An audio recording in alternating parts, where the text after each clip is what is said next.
Official language की बात हम कर रहे हैं। ऑफिशियल लैंग्वेज 343 से लेकर के 351। देखो यहाँ पर एक बात मैं आपको समझाना चाहूँगा। मुझे बताइए, हिंदी हमारी राजभाषा है, हाँ या ना? आप लोगों को तीन चीज़ें हमेशा क्लियर होनी चाहिए दोस्त, ठीक है? उसको कहीं किनारे पे लिखना, उसको अभी आपको समझाते हैं थोड़ा सा, कहीं किनारे पे समझना इस बात को। जब कभी भी शब्द आए राजभाषा, राजभाषा का मतलब क्या होता है? राजभाषा का मतलब होता है ऑफिशियल लैंग्वेज। ऑफिशियल लैंग्वेज, इसी को हम बोलते हैं संपर्क भाषा। आपसे कभी भी पूछे हमारे देश की संपर्क भाषा कौन सी है? संपर्क भाषा। ऑफिशियल लैंग्वेज बोले, यानी ऑफिशियल का मतलब क्या होता है? कामकाज की भाषा। आपसे पूछे कभी हमारे देश में कामकाज की भाषा कौन सी है? कामकाज की भाषा। तो आप कहेंगे राजभाषा जो है हमारे यहाँ हिंदी है। हिंदी। ऑफिशियल बोले, संपर्क बोले, कामकाज की भाषा हिंदी है। आप सबको पता होना चाहिए हिंदी दिवस किस दिन मनाया जाता है? तो 14 सितंबर को, क्योंकि 14 सितंबर 1949 को, यानी 14 सितंबर 1949 को हमने हिंदी को ऑफिशियल लैंग्वेज चुन लिया था, हिंदी को राजभाषा चुन लिया था। भैया एक शब्द आता है राष्ट्रभाषा, क्या हिंदी हमारी राष्ट्रभाषा है? तो आप कहेंगे नहीं भैया, राष्ट्रभाषा जो होती है हमारे देश में, तो ना तो किसी धर्म को राष्ट्रीय धर्म बनाया गया, ना किसी भाषा को, क्योंकि अन्य भाषा के लोग फिर क्या करते? विरोध करते। दक्षिण भारत के लोग कहते तमिल को बनाओ, कुछ लोग तेलुगु को बोलते, कुछ लोग बांग्ला को बोलते, तो उन्होंने किसी भी भाषा को राष्ट्रीय भाषा नहीं बनाया और आपका क्या रखा है? हिंदी को राजभाषा रखा है। राष्ट्रभाषा क्या होती है? राष्ट्रभाषा क्या होती है? संपूर्ण देश में, संपूर्ण देश में एक ही भाषा को जब सर्वोपरि मान लिया जाए, जैसे चीन में कौन सी है? एक ही भाषा को सर्वोपरि, यानी कि सबसे ऊपर जब किसी एक लैंग्वेज को मान लिया जाए तो वो हो जाती है आपका क्या? National language. National language. China में मंदारिन नेशनल लैंग्वेज हो जाती है। तो डिफरेंस समझ गए? हमारे देश में किसी को भी राष्ट्रभाषा यानी संपूर्ण देश की एक ही भाषा को क्या हिंदी को सर्वोपरि माना गया है? आप कहेंगे नहीं, सभी भाषाओं के लिए विशेष सम्मान यहाँ पर है। तीसरी होती है आपका राज्य भाषा, इसको बोलते हैं स्टेट लैंग्वेज। ये हर राज्य की अलग अलग होती है। राज्य, राज्य और राज शब्द में अंतर है। राज मतलब आपका ऑफिशियल और राज्य अर्थात स्टेट। स्टेट लैंग्वेज, जैसे मैं पूछूं आपसे हमारे यहाँ आपका नागालैंड में कौन सी भाषा बोली जाती है? क्या बोलेंगे? किसी राज्य विशेष द्वारा आरक्षित भाषा, यानी कोई रिजर्व्ड लैंग्वेज है किसी के द्वारा, या हम आसान से शब्दों में लिख सकते हैं किसी राज्य की भाषा। और राज्य की भाषा क्या बोलेंगे? जैसे आप एग्जाम्पल भी लिख सकते हैं इसके लिए। नागालैंड में कौन सी भाषा है? नागालैंड में, तो आप सबका आंसर उम्मीद करूंगा आया होगा, इंग्लिश। बहुत ठीक। तो जब किसी स्टेट की वजह से, आप उत्तर प्रदेश में ज़्यादातर बच्चे यहाँ पर पढ़ रहे होंगे यूपी की अगर हम बात करते तो हिंदी में आपका कौन, यूपी में कौन सी है? हिंदी। लेकिन साथ में क्या? उर्दू को भी, उर्दू को भी यहाँ पर क्या है?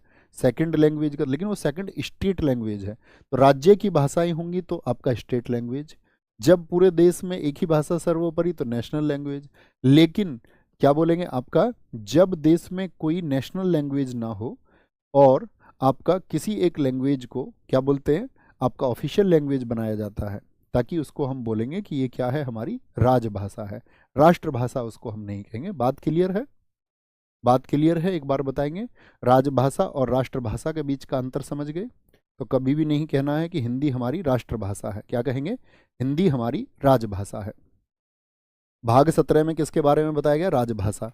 कल हमने पढ़ा था राजभाषा के बारे में। मुझे बताएं दोस्त आप लोग, अब वर्तमान में जो 8वीं अनुसूची हमने पढ़ी थी उसमें कितनी भाषाएं, कितनी भाषाएं हैं? तो आप कहेंगे भैया 14 मूल में थी, 14 मूल में थी, और आपका फिर 8 को हमने जोड़ दिया, 8 को हमने जोड़ दिया। भाग कितना हो गया हमारा?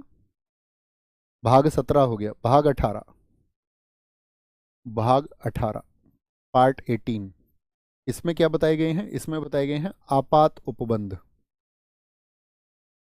आपातकाल के समय के, या सिर्फ लिख लीजिए आपात उपबंध। आपात उपबंध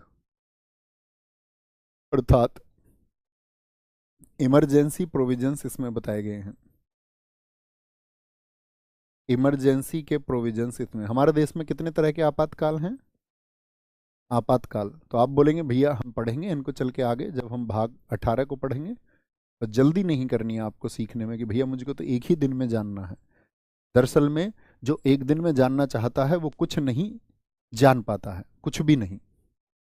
आपको याद होगा गुरुदेव रविंद्रनाथ टैगोर बहुत ही ज्ञानी व्यक्ति थे, और उनका जब अंतिम समय आया था गुरुदेव का, तो कहते हैं उनके एक अध्यापक थे सेन साहब, वो उनके पास में बैठे थे और रविंद्रनाथ टैगोर जी की आंखों में आंसू थे। तो उन्होंने पूछा था गुरुदेव रविंद्रनाथ टैगोर जी से कि भाई आपकी आंखों में, आप इतने ज्ञानी, इतने विद्वान, इतने विलक्षण प्रतिभा के व्यक्ति रहे हैं, इस अंतिम समय में आपको प्रसन्नता होनी चाहिए कि इस दुनिया ने आपको कितना सम्मान दिया है, आपने यहाँ पर कितना अध्ययन शोध करके कितनी यहाँ पर ख्याति प्राप्त की है। तो उन्होंने कहा कि मेरी आंखों में आंसू इस बात के लिए हैं कि ये जो संपूर्ण ज्ञान का सागर है, मैं उसकी सिर्फ एक बूंद जान पाया।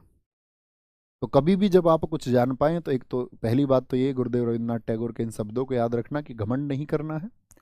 दूसरी बात है आपको ये जान लेना है कि जब आप सब कुछ जान लेंगे तब भी आप बहुत तुच्छ जानेंगे, तब भी आप बहुत थोड़ा सा जानेंगे। भैया आपने राज्यसभा लिख दिया, पीछे राज्यसभा लिख दिया क्या? अच्छा, राजभाषा राज्य भाषा, माफ करेंगे, स्टेट लैंग्वेज, राज्य भाषा होगा। कर लिया करो, है ना। बात समझ में आई मैं क्या समझाना चाह रहा हूँ? तो हमारी जो प्रक्रिया है सीखने की, वो दिन प्रतिदिन की होती है, हम एक ही दिन में नहीं जान सकते हैं। भाग 18 आप बात उपबंध होंगे। भाग 19, भाग 19 हम बोलेंगे विविध है। इसमें विविध, मिसलेनियस, प्रकीर्ण की बात की गई है। विविध बोले तो आपका प्रकीर्णन की बात की गई है। और विविध से मतलब क्या है? मतलब विविध ही रहने दीजिए, लिख लीजिए कहीं छोटे से शब्दों में, हालांकि हम जब इसको पढ़ेंगे तो जानेंगे बहुत अच्छे से। राष्ट्रपति, राज्यपाल आदि के संरक्षण की बात की गई है, यानी पार्टनेज टू प्रेसिडेंट एंड गवर्नर्स। आदि लिख लेना, आदि मतलब अन्य लोगों को भी है। आदि को संरक्षण की बात की गई है। जैसे देश के राष्ट्रपति किसी को गोली मार दें, अगर कल को वो कोई वेपन लेके आए और किसी व्यक्ति पर गोली चला दें, तो उन पर अगर वो पद पर है मुकदमा लिखा जाएगा, हाँ या ना? तो आप कहेंगे नहीं भैया, उनको संरक्षण दिए गए, वो संरक्षण किस प्रकार के हैं, किस प्रकार फिर उन पर बाद में कार्रवाई होगी, इन सब के बारे में बात करेंगे। आर्टिकल यहाँ पर आते हैं 361 से लेकर के 367। ओके। भाग 20 में क्या है? देखो ये सारे इंपॉर्टेंट है, 15 से लेकर के 15 के बाद वाले सभी को बहुत महत्वपूर्ण चुन लेना, और शुरू के 5 को बहुत महत्वपूर्ण चुनना। शुरू के 5 परीक्षाओं में बहुत पूछे जाएंगे, पूछा तो कुछ भी जा सकता है। तो भाग 20 में, भाग 20 ये हम भूल गए भैया, आपका x 5 15 और 3 18 ऐसा ही लिखा जाएगा ना, बताते रहा करो तुम मुझे। x आपका फिर क्या आएगा? एक्स आई एक्स आ जाएगा, एक इधर करते हैं तो घट जाता है, इधर करेंगे तो बढ़ जाएगा। इनका ही तो खेल होता है, बस एक्स एक्स हो जाएगा। यही है ना? मुझे बताओ ठीक लिखे हैं क्या मैंने? जी। भाग 20 में आता है आपका संविधान संशोधन। संविधान संशोधन, संविधान संशोधन, कॉन्स्टिट्यूशनल अमेंडमेंट, कॉन्स्टिट्यूशनल अमेंडमेंट। आप सोचते होंगे भैया आप कह रहे थे आपने जब छोटे से थे तभी सीखे, तब से अब तक याद है, फिर जब बीच में प्रैक्टिस नहीं करी? नहीं, कॉपी बहुत जांची है मैंने, ट्यूशन बहुत पढ़ा है, तो उस वजह से रोमन नंबर की प्रैक्टिस है थोड़ी सी। तो कौन सा आर्टिकल? सिर्फ इसमें एक ही आर्टिकल आता है, 368, संविधान संशोधन, constitutional amendment. Okay, constitutional amendment. आगे आएंगे। भाग 21, भाग आपका कौन सा? पार्ट 21, पार्ट 21, इसमें जो बात की गई है भाग 21 में वो की गई है अस्थाई संक्रमणकालीन और विशेष उपबंधों की बात की गई है। अस्थाई संक्रमणकालीन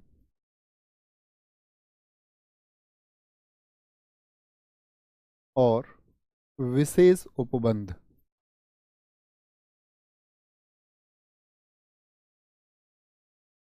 अस्थाई का मतलब क्या होता है? टेम्पररी, कुछ समय के लिए जरूरत पड़े। टेम्पररी और संक्रमणकालीन मतलब ट्रांजिशनल।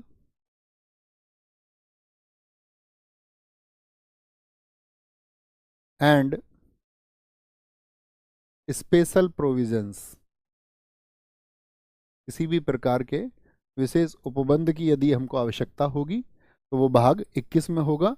और आर्टिकल 369 से, 368 हो गया था ना हमारा संविधान संशोधन, ये 369 से शुरू होता है और 369 से ये जाता है आपका 392 तक। फिर आता है हमारा अंतिम भाग यानी कि भाग 20, अंतिम भाग भाग 22, 22। देखना ये मैंने ठीक लिखा है क्या? भाग 22, इसमें संक्षिप्त नाम प्रारंभ आदि हैं। संक्षिप्त नाम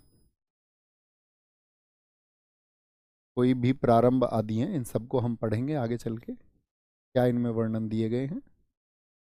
संक्षिप्त नाम का मतलब है जो शॉर्ट टाइटल, शॉर्ट टाइटल और प्रारंभ अर्थात कमेंसमेंट्स। कमेंसमेंट्स ये किस में बताए गए हैं? आपका भाग 22 में। और इसमें जो आर्टिकल आएंगे वो आते हैं आर्टिकल 393 से 395। तो इस तरह हमने अपने सारे अनुच्छेदों को बांटा है। अब यहां पर देखो एक बात समझे, एक बात समझना कि ये तो हमको इनसे जनरली बहुत सारे नए बच्चे को तो बड़ी परेशानी आती होगी, नए बच्चे को तो बड़ी दिक्कत आएगी इस बात में। ठीक है भैया, संक्रमण कालीन गलत लिखा हुआ है, क्या हो गया? अच्छा यहाँ कैमरे, ये ऐसे ही बना देता हूँ मैं कैमरे, ये लिए आपकी खुशी के लिए अलग से निकाल देते हैं। अभी ठीक है ना? ठीक है, हो जाती है कभी गलती, लेकिन मुझे शोभा नहीं देता क्योंकि मैं हिंदी का भी अध्यापक रहा हूँ, अब तो मैं मिस करता हूँ उसको, हिंदी को। ठीक है, यहाँ पर एक बात बताई मुझे, यहाँ पर एक बात बताई, इनको याद करना शुरू करें। किस तरह हम इनको याद रख सकते हैं? चार हमने याद कर लिया, देखो आसान से शब्द हैं, थोड़ा सा बस 2-4 मिनट लगेंगे, फिर आपका एक क्विज करेंगे। संघ और राज्य क्षेत्र, पहले में संघ राज्य क्षेत्र की बात, दो में, दो कैसा नंबर है भैया? नाग के जैसा, ऐसा ऐसा नंबर है दो। तीन में मौलिक अधिकार, चार में डीपीएसपी। चार आ, चार आ मतलब ए अर्थात के, चार आ कर्तव्य है आपका चारा खिलाने का। ओनियन प्याज याद कराया, ओनियन मतलब यूनियन, यूनियन किसमें? 5 में प्याज होता है। राज्य, राज्य जो है वो छिपाए जाते हैं, 6 से 6 याद रखेंगे। सातवां अस्त मैंने बताया, हटा दिया गया, निरस्त कर दिया गया। 8 में संघराज्य क्षेत्र एक साथ है। 9 में पंचायत, देखो यहां पर हमको एक वर्ड दिखता है, ध्यान से देखना। 9 में पंच यानी 5 और साथ में आपका आयत। आयत में कितने कोने और होते हैं? 4। कितने कॉर्नर्स होते हैं? 4। तो 5 + 4 कितने हो गए? 9। तो 9 में आ गया आपका पंच, 5 प्लस आयत, याद रखेंगे। 9 में क्या है? पंचायत है, 9 में पंचायत है। 9A, तो 9A को क्या लिख सकते हैं हम? 9 का भी लिख सकते हैं भाई, हिंदी वाले भी समझे साथ में, 9 का। तो 9 और का, नगर पालिका, इसमें क्या है? 9 का, 9 का। और 9 का में क्या बताया गया है? नगर पालिका, आराम से याद रखेंगे, नगर पालिका। 9B ऐसे याद रखो, 9B। 9B की अगर हम बात करें आपसे, तो 9B में बताया गया है, देखो किसको? 9B सरकारी, ऐसे याद रख लो, या हम इसको 9B कह सकते हैं, या इसको हम कह सकते हैं 9ख। तो 9B में, 9B में हम सरकारी स्कूल में पढ़ते थे, या तो ये याद रख लो, ऐसे भी नहीं याद रखो तो 9ख से याद रख लेना। जो सरकारी लोग होते हैं, सहकारी से याद रखो सरकारी, सरकारी लोग जो होते हैं उनके नखरे ज्यादा नहीं होते, हाँ या ना?